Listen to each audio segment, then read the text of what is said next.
अब हम बहुत ही इंपॉर्टेंट टॉपिक पढ़ने जा रहे हैं। एक आवेशित गोलीय कोश है, खोखला गोला। उसके कारण हमें विद्युत विभव ज्ञात करना है। That means electric potential due to charge spherical shell. Shell है, होलो कंडक्टर। अब आपने इसको आवेश दिया तो आवेश उसकी सतह पर यानी कि उसकी सरफेस पर क्या होगा, वितरित होगा। गोले के अंदर कोई भी आवेश नहीं होगा, इसलिए गोले के अंदर विद्युत क्षेत्र का मान भी शून्य होगा। अब हम गोले के केंद्र O से स्मॉल r दूरी पर बिंदु P पर हम विद्युत विभव का मान ज्ञात करते हैं। इस गोले की त्रिज्या कैपिटल R है। बिंदु P की स्थिति गोले के बाहर हो सकती है, गोले की सतह पर हो सकती है और गोले के अंदर हो सकती है। तो आपके पास तीन कंडीशंस हो गई। बिंदु P जब गोले के बाहर स्थित होगा तो उस समय विद्युत विभव का मान क्या होगा। विद्युत विभव की परिभाषा जो कि विद्युत क्षेत्र के साथ संबंध को दर्शाती है वो हम जानते हैं। V is equal to minus infinite to R integration infinite to R E vector dot dr vector. अब जब हम गोले के बाहर कैलकुलेट कर रहे हैं तो गोले के बाहर विद्युत क्षेत्र का मान हम जानते हैं KQ अपन स्मॉल r स्क्वायर होता है। सदिश रूप में r कैप लगा दी हमने। E वेक्टर वैल्यू K यहां पर क्या है, नियतांक है 1/4 पाई एप्सिलॉन नॉट इसका वैल्यू है। तो E डॉट जो dr होगा ये r cap dot dr vector, इन दोनों की दिशा एक ही होगी। तो r कैप का जो परिमाण है मैग्नीट्यूड वो 1 है और dr वेक्टर का जो परिमाण है वो dr है। दोनों के बीच में एंगल 0 डिग्री है तो इसलिए cos 0 हो जाएगा और cos 0 का मान 1 होगा तो r cap dot dr vector का वैल्यू dr होगा। तो हमने यहां पे वैल्यू पुट कर दिया। अब हम क्या करते हैं कि इंटीग्रेशन करते हैं dr upon r square, 1/r square का इंटीग्रेशन करते हैं r के रेस्पेक्ट में। तो ये हो जाएगा minus integration infinite to r KQ upon r square dr। तो x पावर n का जब हम इंटीग्रेशन करेंगे तो x power n plus 1 upon n plus 1 simple सा फॉर्मूला है। तो क्या आ जाएगा आपके पास -1 अपॉन r। ये आपको याद आ रहा होगा, r की पावर -2 का इंटीग्रेशन करेंगे तो -2 अपॉन -2 प्लस 1।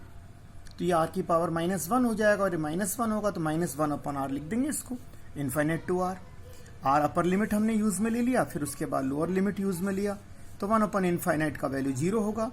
इनफाइनाइट पे विद्युत विभव का मान भी शून्य होगा तो KQ अपॉन R। गोले के बाहर विद्युत विभव का मान KQ अपॉन R होता है, अर्थात दूरी बढ़ने के साथ साथ विद्युत विभव के मान में कमी होगी। अगर हम आवेश का मान बढ़ाते हैं तो विद्युत विभव का मान बढ़ेगा, क्योंकि विद्युत विभव आवेश के समानुपाती और दूरी के व्युत्क्रमानुपाती है। अब हम गोले की सतह पर विद्युत विभव का मान ज्ञात करते हैं। यहां पे कैपिटल R और स्मॉल r दोनों बराबर होंगे तो इंटीग्रेशन की लिमिट हो जाएगी minus integration to capital R, और सरफेस पर विद्युत क्षेत्र का जो मान होता है वो KQ upon capital R square होता है। तो जो स्मॉल r स्क्वायर वाली टर्म थी उसको हमने कैपिटल R स्क्वायर वाली टर्म से सॉल्व किया तो ये KQ अपॉन कैपिटल R मिलेगा आपको। तो V सरफेस का वैल्यू हो गया KQ अपॉन कैपिटल R। तो गोले के बाहर विद्युत विभव का मान KQ अपॉन स्मॉल r और गोले के सरफेस पर, सतह पर, पृष्ठ पर विद्युत विभव का मान KQ अपॉन कैपिटल R।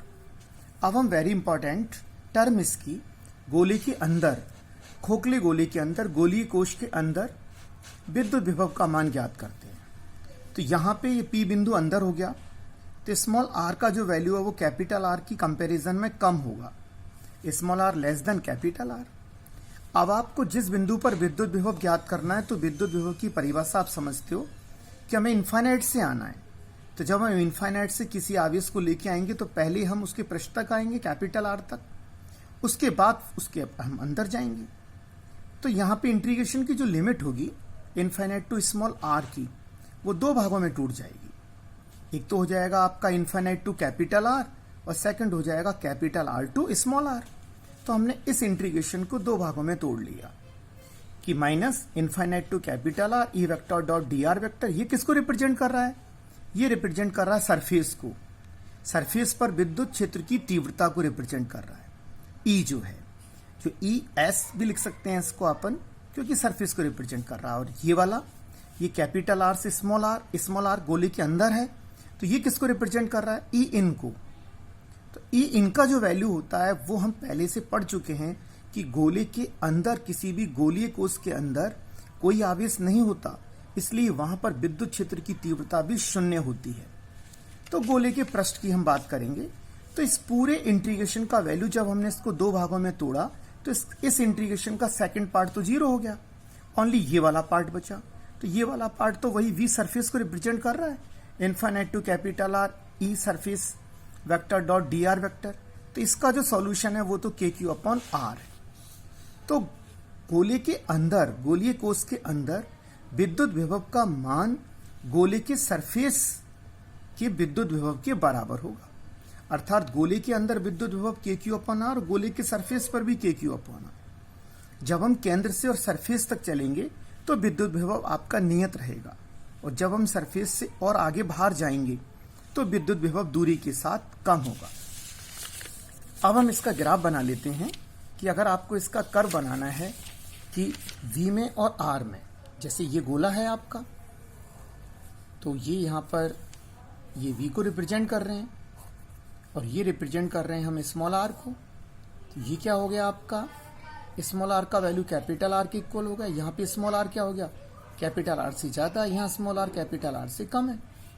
ये आपका गोला है, आवेशित कोश है, जिसको हमने आवेश दिया तो गोली की सतह पर वितरित हुआ। तो जब हम केंद्र से और सरफेस तक जाएंगे तो हमें फिक्स वैल्यू मिलेगा जो सरफेस पर होगा। सरफेस पर वैल्यू कितना है, के क्यू अपॉन कैपिटल आर है।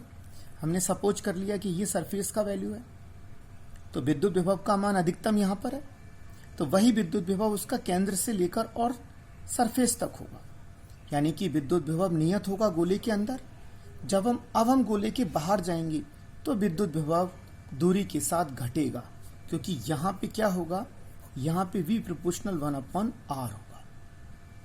तो याद रहे कि गोले के बाहर विद्युत विभव V is equal to K Q upon small r होता है, गोले की सतह पर विद्युत विभव V is equal to K Q upon capital R होता है। और खोखले गोले की बात कर रहे हैं अपन यहाँ पे, गोले के अंदर विद्युत विभव का मान के क्यू अपॉन कैपिटल R ही होता है, अर्थात केंद्र से लेकर और सरफेस तक जो वर्किंग होगी वो नियत होगी, अर्थात जो विद्युत विभव होगा वो नियत होगा। अच्छा टॉपिक है। गोलीय कोष के लिए विद्युत क्षेत्र की तीव्रताओं के सूत्र आपको याद होने चाहिए। गोलीय कोष के अंदर विद्युत क्षेत्र की तीव्रता के क्यू 0 होती है, गोलीय कोष के सरफेस पर विद्युत क्षेत्र की तीव्रता के क्यू अपॉन कैपिटल आर होती है, और गोलीय कोष के बाहर विद्युत क्षेत्र की तीव्रता के Q upon small r square होती है। और यहाँ हम विद्युत विभव पढ़ रहे हैं, विद्युत विभव गोले के बाहर V out is equal to K Q upon small r, गोले के सतह पर V surface is equal to K Q upon capital R, और गोले के अंदर V in is equal to V surface is equal to K Q upon capital R ही होता है।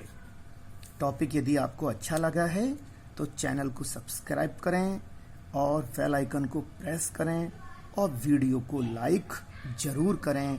Thank you.